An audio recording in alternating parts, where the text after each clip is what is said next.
சென்னை கடற்கரை தாம்பரம் மார்க்கத்தில் தண்டவாள பராமரிப்பு பணிகளுக்காக முன்கூட்டியே மின்சார ரயில் சேவை ரத்து செய்யப்பட்டதால் பயணிகள் அவதிக்கு ஆளாகினர்.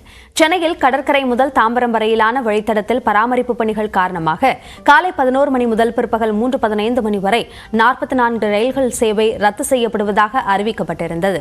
புறநகர் மின்சார ரயில்கள் சேவை ரத்து செய்யப்பட்டதால் மாநகர பேருந்துகள் மற்றும் மெட்ரோ ரயில் சேவை கூடுதலாக இயக்க நடவடிக்கை எடுக்கப்பட்டது. இந்த நிலையில் திட்டமிட்டதை விட முன்கூட்டியே புறநகர் ரயில் சேவை ரத்து செய்யப்பட்டது.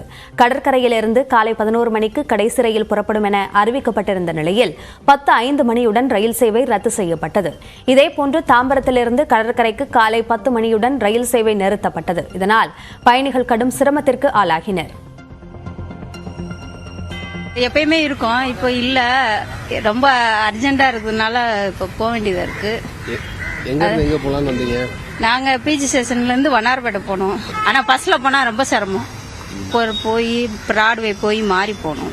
கோடம்பாக்கத்துல இருந்து பீச் ஸ்டேஷனுக்கு வந்திருக்கோம், போனோம். ஆனா இப்போ ட்ரெயின் இல்லைன்றனால ரொம்ப கஷ்டமா இருக்கும். பஸ்ல போறதுனா ரொம்ப லேட் ஆகும் போறதுக்கு. கஷ்டம் தான் அது.